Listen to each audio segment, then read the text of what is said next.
अस्सलाम वालेकुम स्टूडेंट्स, क्या हाल हैं, कैसे हैं आप। उम्मीद करती हूँ कि खैरियत से होंगे।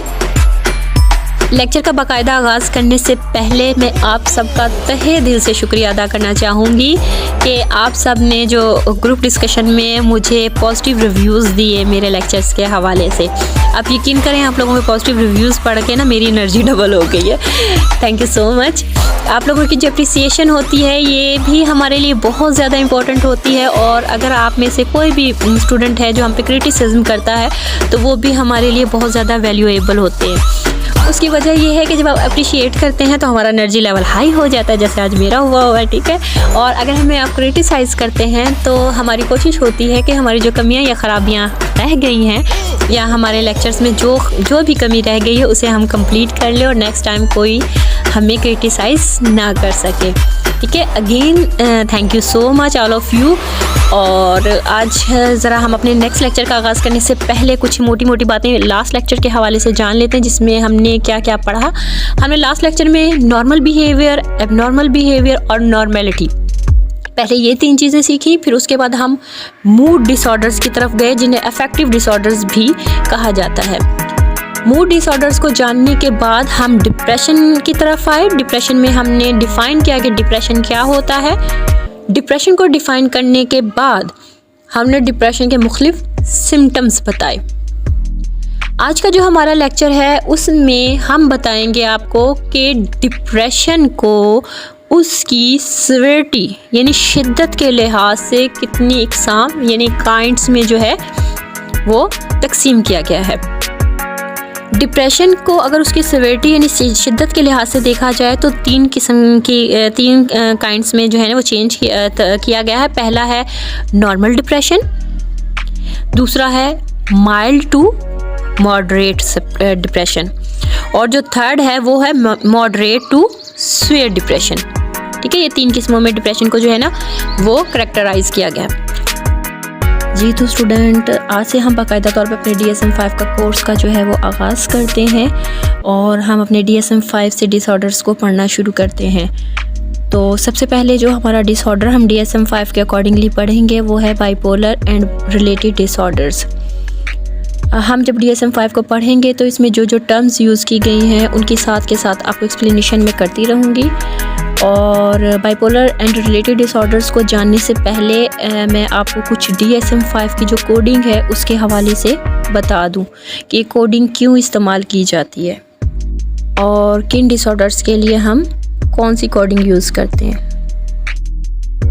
जी तो स्टूडेंट, DSM-5 में जो कोडिंग है उसके बारे में हम जानने से पहले ये जान लें कि ये कोडिंग क्यों यूज़ की जाती है। ये कोडिंग जो यूज़ की जाती है वो इसलिए की जाती है ताकि उन इश्यूज़ यानी मसाइल की आइडेंटिफिकेशन की जा सके, शनाख्त की जा सके जो कि मसाइल ऐसे हैं जिन्हें क्लिनिकली अटेंशन देना ज़रूरी है, यानी तिब्बी लिहाज से उन्हें तवज्जो लाजमी दी जाए। तो इन कोड्स के ज़रिए उन जो इश्यूज़ हैं उन इश्यूज़ को जो है बयान किया जाता है, आइडेंटिफाई किया जाता है, ठीक है। तो DSM-5 में जो हम कोड यूज़ करते हैं वो 2 तरह की बुनियाद पर करते हैं, एक ICD-10 की बुनियाद पर और एक ICD-9 की बुनियाद पर। ICD-9 की बुनियाद पर जो हम कोड यूज़ करते हैं उनको V कोड कहा जाता है, और ICD-10 की बुनियाद पर जो हम कोड यूज़ करते हैं उन्हें Z कोड कहा जाता है। जब हम कोडिंग करते हैं तो हम पहले ICD-9 के लिहाज से कोड रखते हैं और फिर उसके बाद ब्रैकेट में के अंदर हम ICD-10 के लिहाज से कोड मेंशन करते हैं, और फिर उसके बाद हम जो भी डिसऑर्डर होता है उसको मेंशन कर देते हैं। और अगर कभी ऐसी सूरत हाल हो जाए कि कोई डिसऑर्डर है और उसके साइड पे जो है आपको ब्लैंक ब्रैकेट्स जो हैं वो दी गई हैं, तो वो ब्लैंक ब्रैकेट्स इस चीज़ की निशानदेही करेंगी कि ICD-9 और ICD-10 की जो कोडिंग है वो इस डिसऑर्डर पर फिट नहीं आ रही, तो ये डिसऑर्डर जो है विदाउट कोडिंग ही यूज़ होगा। आई थिंक ये चीज़ें आप लोगों को क्लियर हो गई होंगी। अच्छा, मैं आप लोगों को बता दूं कि Z कोड जो होते हैं वो क्यों यूज़ किए जाते हैं। Z कोड जो बेसिकली यूज़ किए जाते हैं वो स्ट्रेसफुल सिचुएशंस के लिए यूज़ किए जाते हैं, ठीक है। यानी ऐसी स्ट्रेसफुल सिचुएशन, ऐसी तकलीफ़ दे सूरत हाल जिस जिसकी वजह से इंसान किसी मेंटल डिसऑर्डर का शिकार हो सकता है, या फिर आप यूँ कह सकते हैं कि वो इंसान की जो मेंटल हेल्थ है ना उस पर नेगेटिव इम्पैक्ट डाल सकती है, नेगेटिव असर डाल सके। तो ऐसी सिचुएशन के लिए जी कोड यूज़ किए जाते हैं ICD-10 में, ठीक है। यानी कि आप कह सकते हैं जी codes are used to describe stressful situations that might have a negative impact on mental health, ठीक है। और उसके अलावा जो है जी कोड जो होते हैं अमूमन ऐसे लोगों के लिए भी यूज़ किए जाते हैं जो कि मेंटल हेल्थ डिसऑर्डर्स का शिकार होते हैं, और ऐसे लोगों के लिए भी यूज़ किया जाता है जो कि मेंटल डिसऑर्डर का शिकार नहीं होते। और इसकी वजह ये है क्योंकि जी कोड के ज़रिए हम ये निशानदही कर देते हैं कि कोई स्पेसिफिक डिसऑर्डर नहीं है, लेकिन फिर भी ये जो क्लाइंट है, ये जो पेशेंट है, इसे कोई ट्रीटमेंट प्लान दिया जाएगा, इसे कोई सर्विसेज रिक्वायर्ड हैं, ठीक है। अच्छा, जो हम DSM-5 में वी कोड यूज़ करते हैं वो दरअसल हम हेल्थ केयर के लिए यूज़ करते हैं, जो कि ये आइडेंटिफाई करता है कि ये जो डिसऑर्डर है, ये जो बीमारी है, ये जो मसला है, ये किसी चोट या बीमारी की वजह से नहीं है, बल्कि इसके पीछे कोई साइकोलॉजिकल रीजंस मौजूद हैं। ये वी कोड इसलिए यूज़ किए जाते थे ICD-9 में, ठीक है।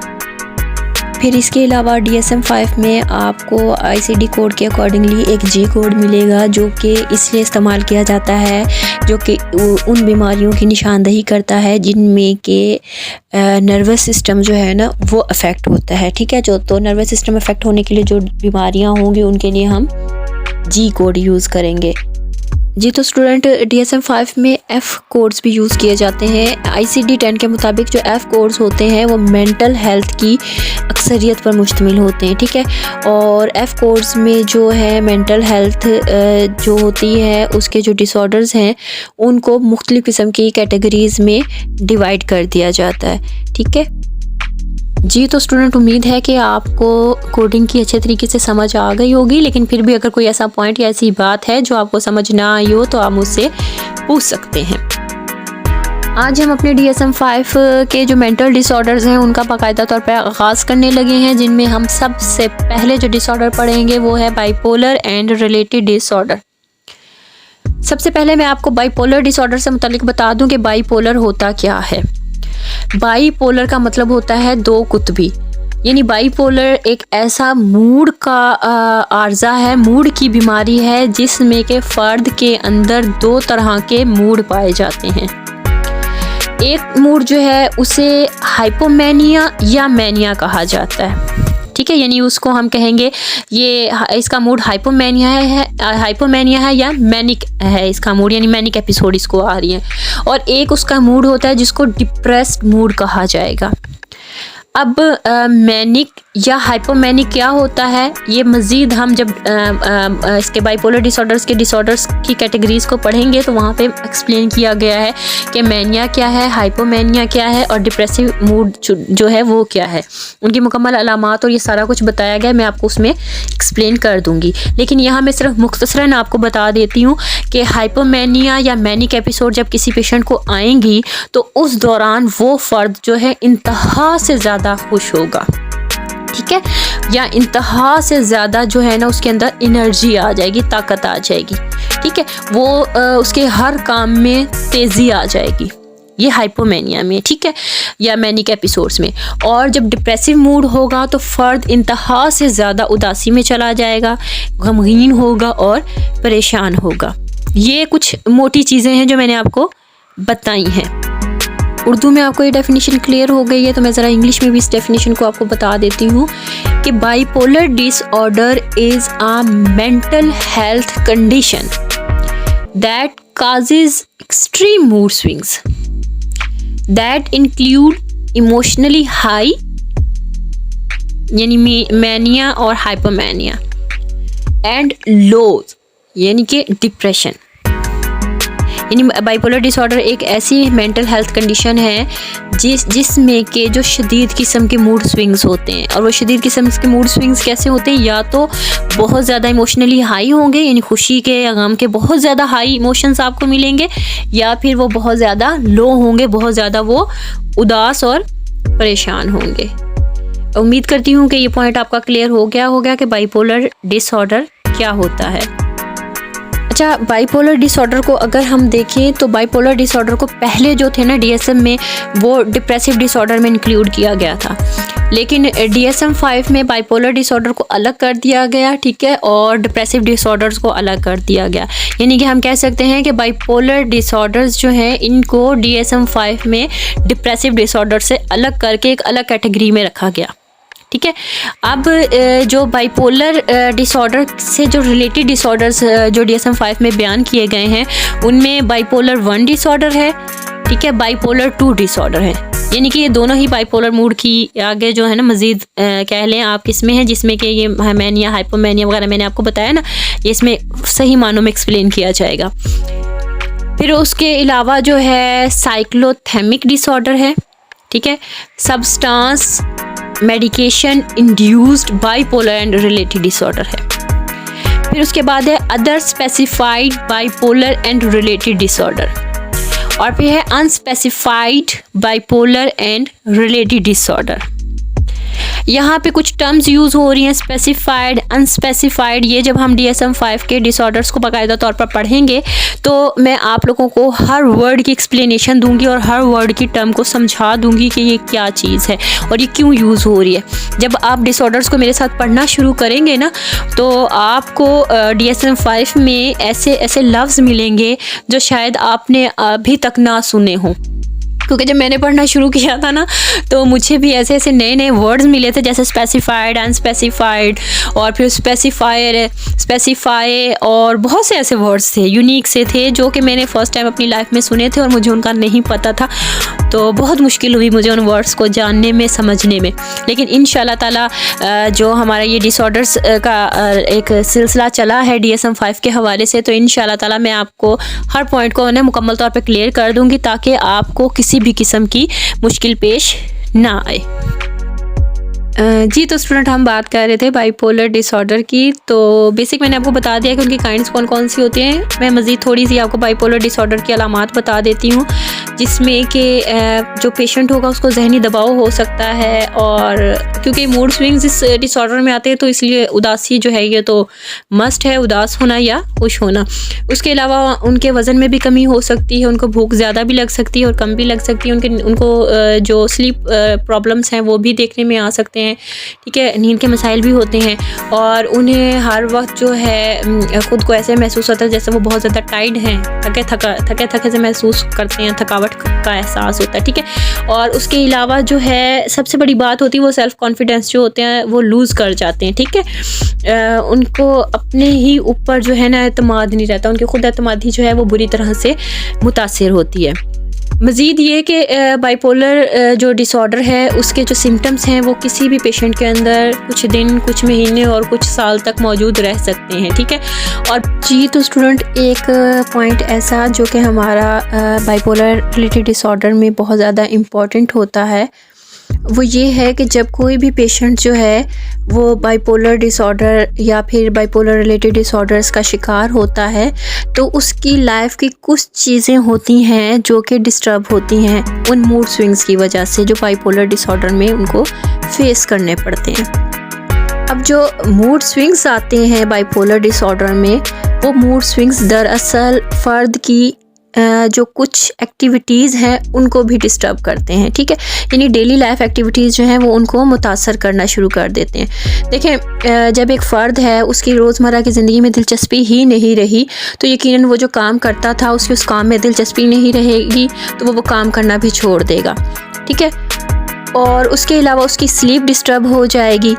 जब आप बहुत ज़्यादा परेशान होते हैं या बहुत ज़्यादा उदास होते हैं या बहुत ज़्यादा खुश होते हैं, तो उस वक्त जो है ऑटोमेटिकली स्लीप जो है वो डिस्टर्ब हो जाती है। तो बाइपोलर रिलेटेड जो पेशेंट्स होते हैं, क्योंकि इनके मूड स्विंग्स होते हैं, तो मूड स्विंग्स की वजह से इनकी जो स्लीप है वो डिस्टर्ब होती है। उसके अलावा बाइपोलर रिलेटेड डिसऑर्डर में पेशेंट्स जो होते हैं उनकी जो एनर्जी है वो बहुत ज़्यादा इसकी वजह से अफेक्ट होती है। जब वो बहुत ज़्यादा हैप्पी होते हैं तो उनका एनर्जी लेवल बहुत हाई होता है, यानी वो हद से ज़्यादा जो एनर्जी है वो मुख्तलिफ़ कामों के लिए यूज़ करते हैं। और जब उनका लो मूड होता है तो उनके अंदर ऐसे लगता है जैसे उनके अंदर एनर्जी है ही नहीं।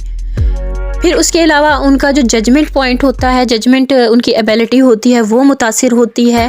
वो कुछ भी फ़ैसला करने की सलाहियत ही नहीं रखते, उन्हें समझ ही नहीं आती कि उन्होंने करना क्या है और क्या नहीं करना।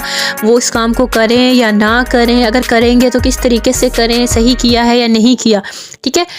और उसके अलावा जो बाइपोलर मूड डिसऑर्डर है, उसमें मूड स्विंग्स की वजह से फ़र्द के जो बिहेवियर होते हैं ना, वो बहुत ज़्यादा अफेक्ट होते हैं। देखें, अगर आप फ़र्ज़ करें कि किसी ऐसी जगह पे बैठे हुए हैं जहाँ पर फिल वक्त हंसना नहीं है, बात नहीं करनी, मतलब कि किसी की डेथ हो गई है, कुछ भी ऐसा हो, या बाज़ औक़ात घर का माहौल ऐसा होता है किसी वजह से जो है ना बहुत ज़्यादा सीरियस हुआ होता है, तो बाइपोलर के पेशेंट्स क्योंकि इनका खुद के ऊपर कंट्रोल नहीं होता तो ये फजूल में हंसना शुरू कर देते हैं। तो ये कोई बिहेवियर अच्छा नहीं है, ठीक है। या फिर खुशी का मौका है तो वो बहुत उदास होकर बैठ जाते हैं क्योंकि उनको मूड स्विंग्स आ रहे हैं, तो ये बिहेवियर में उनके चेंजेस आना शुरू हो जाते हैं, तो उनका बिहेवियर बुरी तरह से अफेक्ट होता है और यही उसकी डेली लाइफ एक्टिविटीज़ जो है वो मुतासर हो रही हैं।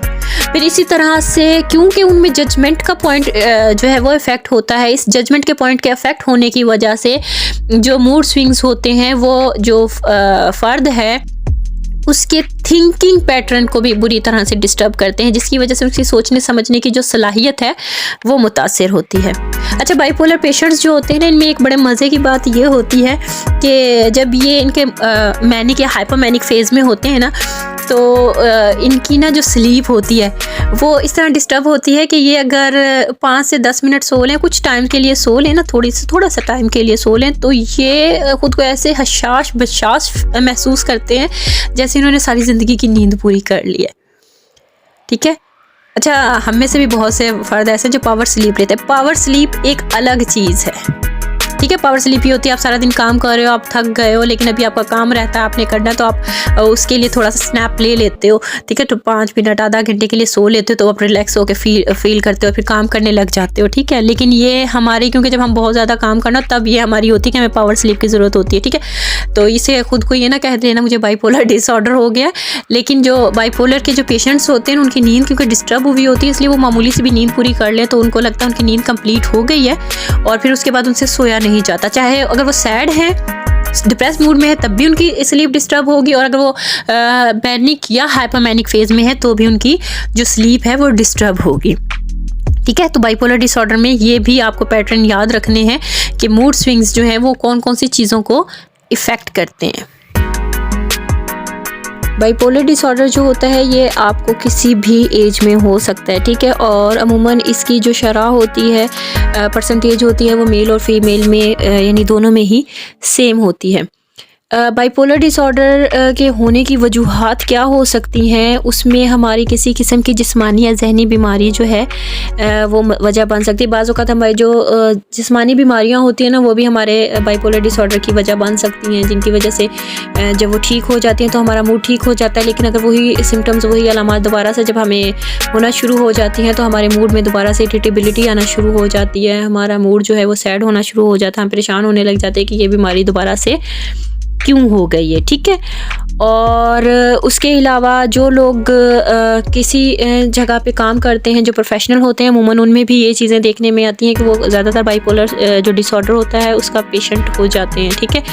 और जो है इस डिसऑर्डर को बनने में एक बेसिक वजह जो है किसी किस्म का गिल्ट भी हो सकता है कि अगर इंसान को किसी भी किस्म का कोई गिल्ट है, कोई ऐसी फीलिंग है जो कि उसके लिए शेमफुल है, तो भी इंसान जो है बाइपोलर डिसऑर्डर का शिकार हो सकता है, क्योंकि वो लोगों को दिखाने के लिए शायद खुश रहता है लेकिन अंदर ही कहीं ना कहीं उसका वो जो गिल्ट होता है वो उसको नुकसान दे रहा होता है। ये कुछ बेसिक वजूहात हैं जो बाइपोलर डिसऑर्डर की वजह से हो सकती हैं। बाइपोलर डिसऑर्डर पे बच्चे इसलिए ज़्यादा फोकस नहीं किया जा रहा क्योंकि बाइपोलर डिसऑर्डर बाकायदा तौर पर DSM-5 में जो है वो बयान नहीं किया गया। बाइपोलर डिसऑर्डर की जो सब काइंड्स है, बाइपोलर 1, 2, ठीक है, और बाकी जो आगे उसकी काइंड से हम उनके बारे में बात करेंगे। लेकिन आज का लेक्चर जो है मैं यहाँ पर क्लोज़ करूँगी। उसकी एक वजह आपको ये बता दूँ कि बाइपोलर 1 और 2 डिसऑर्डर जो है ना, ये दोनों बहुत ज़्यादा इंटरेस्टिंग हैं और जब हम इनको पढ़ेंगे तो इनका कंपैरिजन करके ज़रा पढ़ेंगे। और क्योंकि हमारा ये स्टार्टिंग का डिसऑर्डर है तो जब हम इसका स्टार्ट लेंगे तो बहुत से पॉइंट्स ऐसे हैं जो हमें क्लियर करने पड़ेंगे। और अगर मैं अभी आपको बाइपोलर 1 का स्टार्ट करवा दूँ तो उसमें फिर बहुत सी टर्म्स ऐसी हैं जिन्हें अगर मैं एक्सप्लेन करने लगूँगी तो हमारा बहुत ज़्यादा टाइम लग जाएगा। तो इसलिए मैंने सोचा कि कल आप लोगों का बाइपोलर 1 और बाइपोलर 2 डिसऑर्डर इंशाल्लाह ताला स्टार्ट करवाऊंगी और जो टर्म्स हैं बीच में हमारी आएंगी साइकोलॉजी में यूज़ हुई तो उन टर्म्स को मज़ीद एक्सप्लेन कर दूँगी। अपना बहुत सारा ख्याल रखिएगा, अपनी दुआओं में याद रखिएगा। अल्लाह ताला आप लोगों को हर तकलीफ़, हर परेशानी और हर दुख से महफूज रखे। अल्लाह हाफिज़।